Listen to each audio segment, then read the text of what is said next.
Hola, ¿qué tal? Bienvenidos. Mi nombre es José Manuel López García, Filóstrato de Atenas.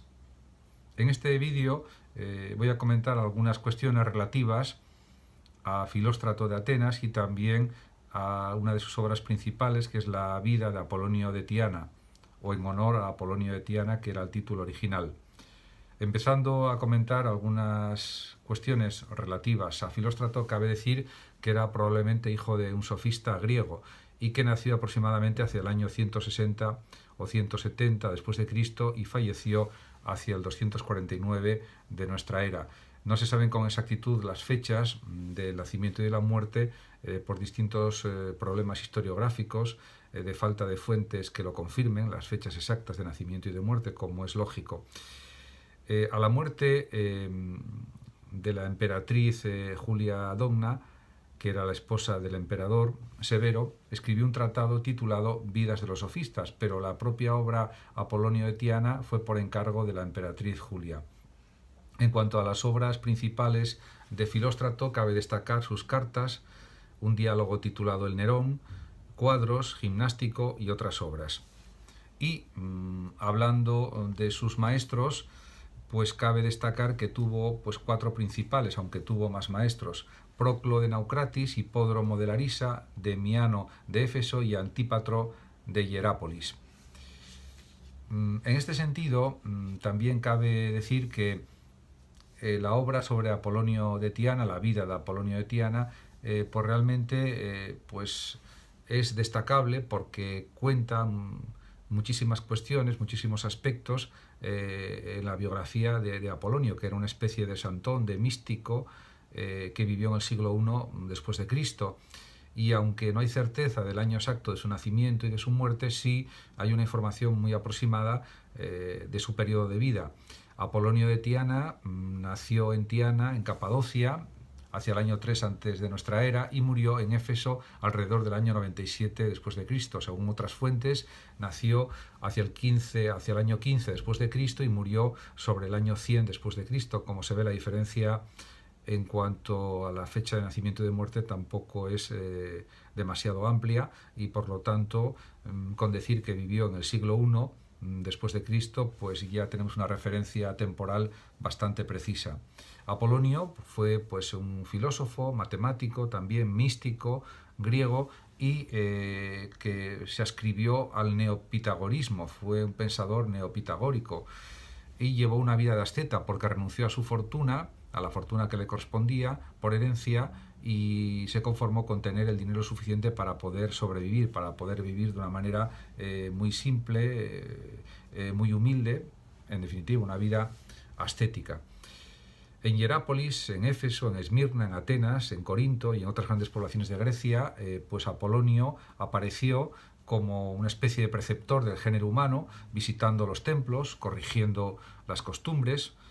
Por ejemplo, diríamos que criticaba los sacrificios de animales en honor a los dioses, para conseguir, diríamos, dones de los dioses, o para lograr pues una serie de logros o de consecuciones, bien sea en las batallas, bien sea en peticiones concretas, etc.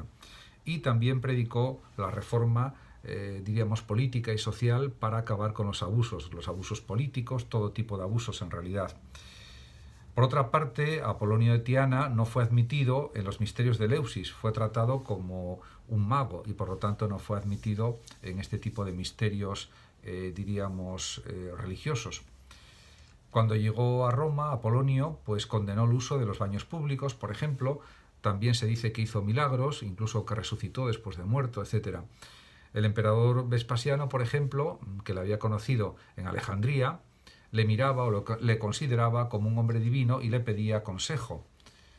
Por otra parte, Lampridio asegura que el emperador Alejandro Severo tenía en su oratorio, entre los retratos de Jesús, Abraham y Orfeo, también el del propio Apolonio. Es un dato también muy significativo para darse cuenta de la influencia que tuvo Apolonio de Tiana durante el siglo I, pues en emperadores, en la cuestión de la religión, de los cultos, de la sociedad, de la política, etc.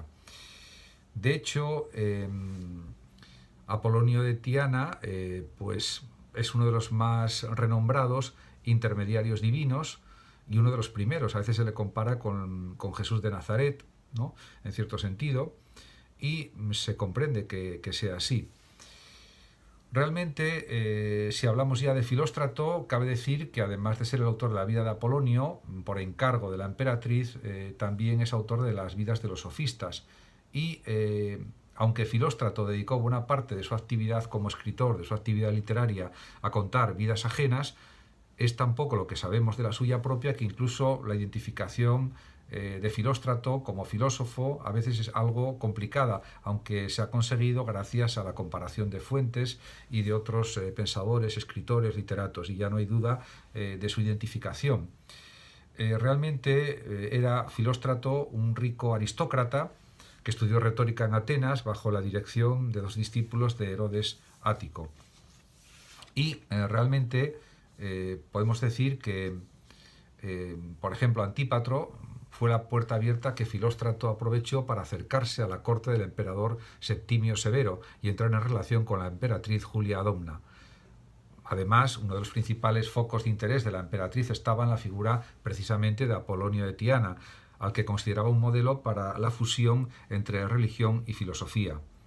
En este sentido, está claro que bajo la inspiración de Julia Domna, Filóstrato comenzó la preparación de su obra, aunque evidentemente no estuvo terminada antes de la muerte de la emperatriz en el año 217. Con lo cual ya tenemos el hilo biográfico, diríamos los datos temporales, diríamos relevantes acerca de la vida del propio Filóstrato. El nombre original de esta obra, como ya comenté anteriormente, era en honor de Apolonio de Tiana. Por otra parte, está claro que Filóstrato en esta obra, en este libro, trazó una biografía de Apolonio e hizo el esfuerzo de ubicar a su protagonista en su correcto contexto histórico, que abarcaba, como ya se sabe, todo el siglo I después de Cristo. Además, es evidente que las semejanzas entre la vida de Apolonio y la literatura cristiana son muy claras, incluidos los evangelios. Esto hizo que a partir del siglo III después de Cristo se acabara presentando al Santón de Tiana, a Apolonio, como rival de Cristo. Y también cabe decir que mientras para algunos los paganos las obras de Apolonio suprimían la unicidad del Dios cristiano en la tierra, para otros los cristianos en definitiva, el hombre divino del siglo I no fue sino un charlatán, se refieren a Apolonio, y un mago, un maestro, diríamos que en artes ocultas.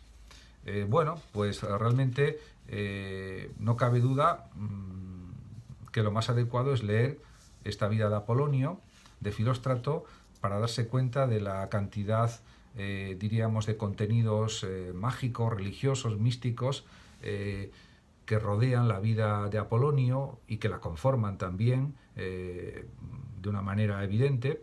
Y en este sentido, darse cuenta que en el siglo I fue un siglo muy convulso en el que hubo distintas figuras religiosas, místicas, filósofos, etc. Y diríamos que la obra de Filóstrato pues, nos ilustra, nos enseña para conocer todo el entramado religioso, cultural, social e histórico del siglo I. Y en este sentido es una obra de lectura muy recomendable. Muchísimas gracias por su atención y hasta mi próximo vídeo. Saludos a los oyentes de Radio Sofando de México y saludos también a todos los que están viendo y escuchando este vídeo en cualquier parte del mundo. Hasta siempre. Si lo deseas puedes compartir este vídeo, suscribirte a mi canal o darle me gusta. Hasta siempre.